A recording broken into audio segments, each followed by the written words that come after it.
My friends, today we're in Euless, Texas at Bear Creek Cemetery in search of the grave of Jani Lane, the lead singer of 80s hair metal band, rock band, Warrant. At one point in time, Jani Lane was everywhere. There was the arena tours. Everyone remembers MTV back in the day.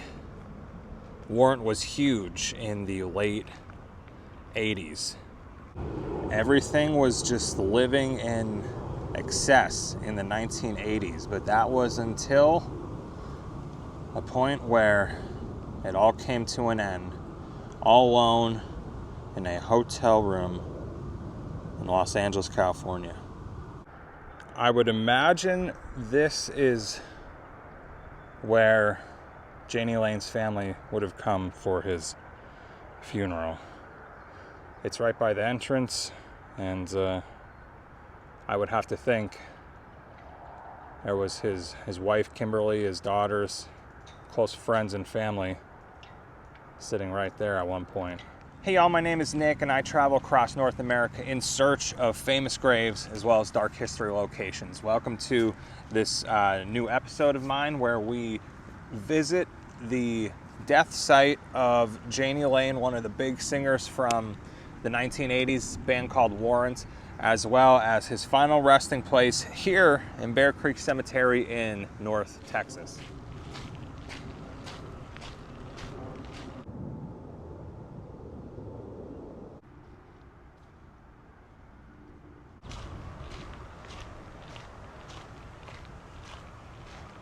So this cemetery is just outside of Dallas, and it's kind of weird. It's like right off a main highway right there, but then directly behind us there's a golf course right there, and we could literally see people with golf carts driving basically right next to the graves. So it's kind of interesting. But yeah, this is like a big circle, and I think Jani Lane is actually behind me. It feels like when I do these type of videos, there seems to always be a pattern, and it's always similar. There's a person who has a lot of fame, a lot of success. With that comes a lot of excess, and it always ends in tragedy. And they're usually alone when it ends. And this story, unfortunately, is really no different.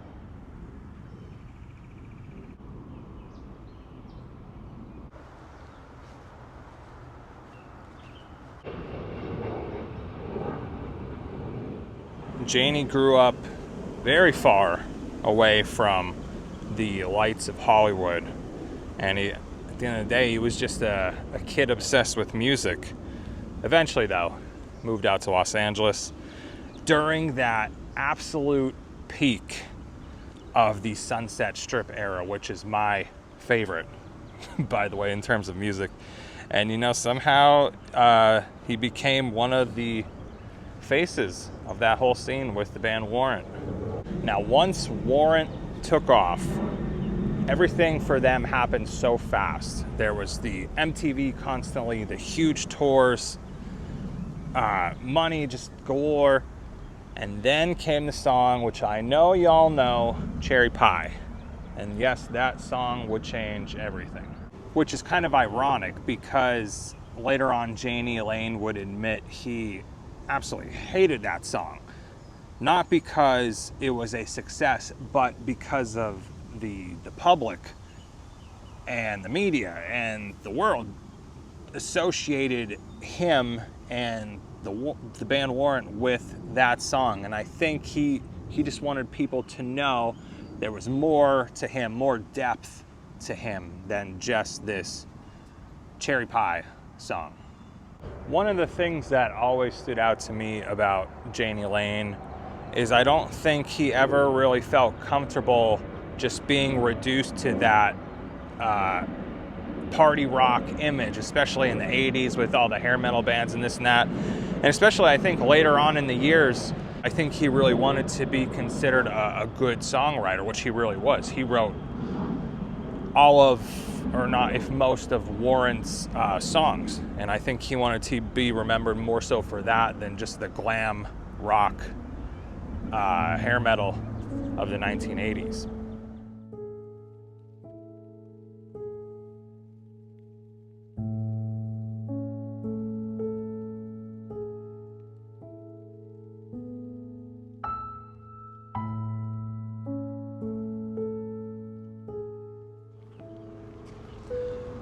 But like a lot of these kind of stories, the peak never lasts forever. The 90s hits. Music changes, grunge comes in, Nirvana, Pearl Jam, Soundgarden, and suddenly a lot of these bands are sadly pushed out overnight. You know, I can't even imagine what that probably felt like. I mean, you're going from packed arenas and constant attention to suddenly feeling forgotten. And it happened to so many 80s hair metal bands in that time. And it's during this period of time that things just get darker and darker for Jani Lane.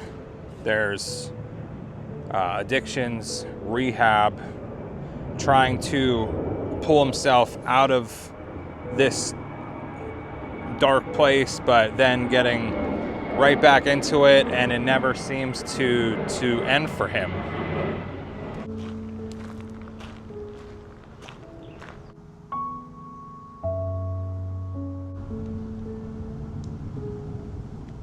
Not to interrupt this story on Jani Lane, but I was just walking because I was like, oh, this bridge looks pretty. So it's like, I'm gonna walk over here. And I just realized all of these graves in front of me, behind me, these are all babies. And it is just, I'm at a loss for words.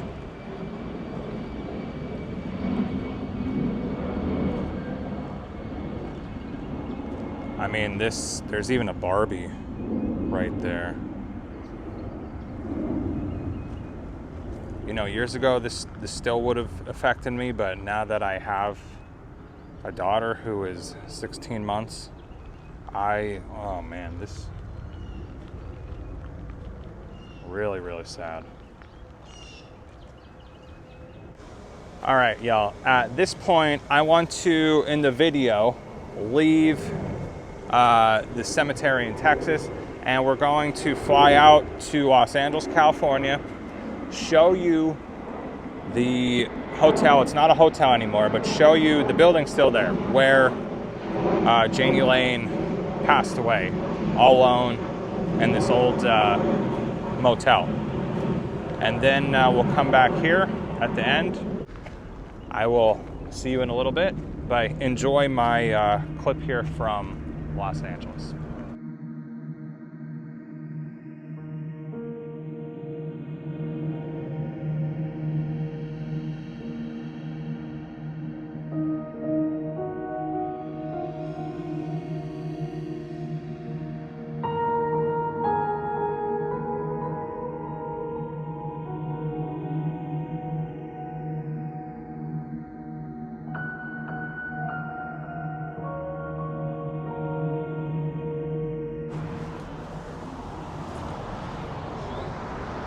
Good morning, everyone, and yes, now it is morning. We have made our way to Los Angeles, California. Sunrise is coming up, and we've made it to a very sad place. So this right here behind me is the old Comfort Inn, and this is where Jani Lane would die in room 135, which is actually around the back. And if you're following our story, this is well where it kind of takes a little bit of a turn. The date is August 11th, 2011. Jani Lane was found right here, alone in his room. He was just 47 years old. The cause of death, acute alcohol poisoning. And you know, that's kind of like the part that hits the hardest, right? Like it wasn't people who knew him close, especially his family, his daughters. It wasn't unexpected. Sorry, his wife, previous wives as well, wasn't unexpected. He was struggling for years as an addict, you know, in and out of rehab, constantly trying to get better, falling back into it. And he was clean for a while, but it kept, like, things would happen and he would slip right back into it, unfortunately. So I'm going to play you a recording right now. Feel free to skip ahead if you don't want to listen to it, but it is available on YouTube, so it's not like a secret private thing. But it's a recording of a call between one of the I guess you would call it housekeepers, hotel keepers here, and the 911 person on the phone. And it's between them, and I'm just going to play it for you now. This is what happened when the day he was discovered. What room number is the patient in? Room 118. Okay, room 118. So are you there? No, I'm calling at the lobby. I work at the front desk. Okay, so what's the problem there? Tell me exactly what happened. Okay. Well, the housekeeping, when they're about to clean the room, well, they knocked the room like for 3 times, and then he didn't open the door, and then finally opened. Okay. One of the housekeeping, you know, like, he checked the guy, like, maybe he's dead because, And so how old, do you know about how old approximate age the patient is? maybe like 50s. Okay, male or female? Male. Okay, so do you know if they're conscious? You don't know, or? No, because they just, you know, when we opened the door, they didn't go like closer, you know, they didn't. Okay, so you guys don't know what's going on there? No, because the guy. Do you have a like, defibrillator? Shock box for the heart. Do you guys have one? No. Okay, does anybody there know CPR and first aid? I know. Is there any way you can transfer me to the room? Is there anyone there that's willing to go into the room and see if we can maybe do CPR, or do you think that the patient's already passed away? I think passed away because when they checked, the guy, like, his eyes is open in the mouth. No, they didn't, like, really go inside. So maybe housekeeping thinks that he's dead. Okay, well, tell you what, ma'am, if somebody is willing to go in there and just to go check it out and then give us a call, okay? We are on our way. I mean, you don't have to, but, you know, just if this person needs help, we need to do CPR. It'd be nice to at least know if we can help him. You know what I mean? If not, then if he's passed away, well, there's nothing else we can do. So you want us to go in the room and... Well, it's up to you, ma'am. Is somebody there willing to go in the room, or... I could ask our maintenance to maybe, like, touch him, or... is he willing to do it? Is he willing to go in there and... I'll ask him now.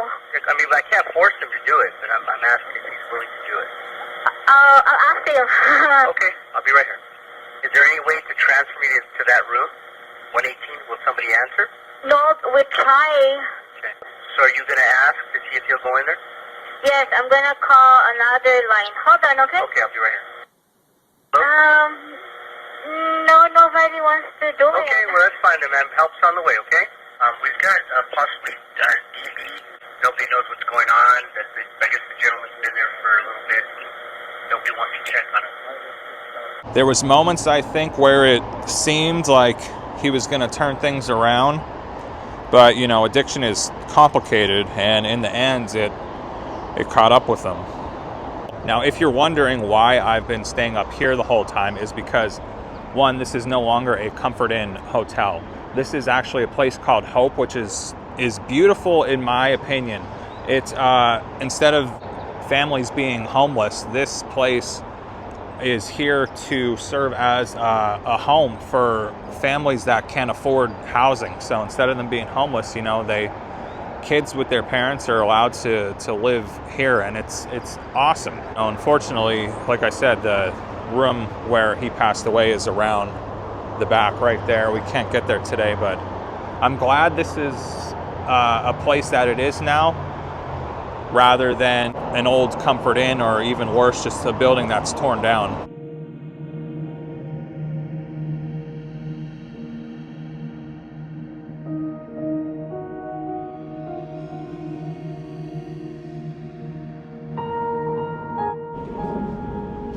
right, y'all, welcome back to Texas.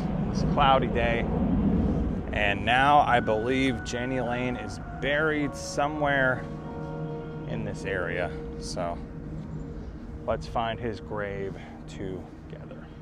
That would have taken me a lot longer to find him because findagrave.com is great, but it's not always accurate. And they actually had his pinpoint in the front.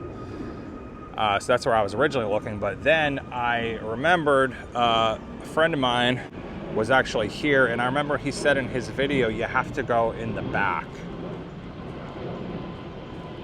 And he's right in the back here.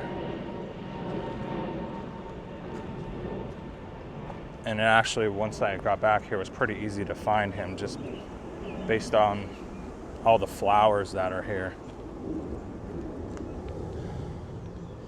Here he is, along with his wife, Kimberly.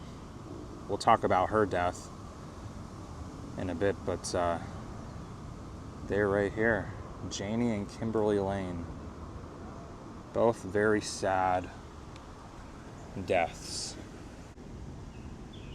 Jani Lane, born February 1st, 1964.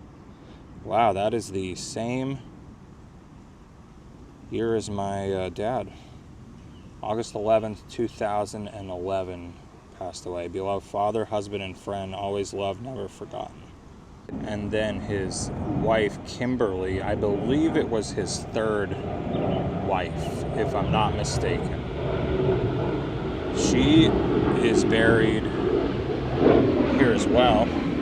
Kimberly Cherie Nash Lane, born 1971 and tragically died December 14th, 2020. Wow, like a week before Christmas.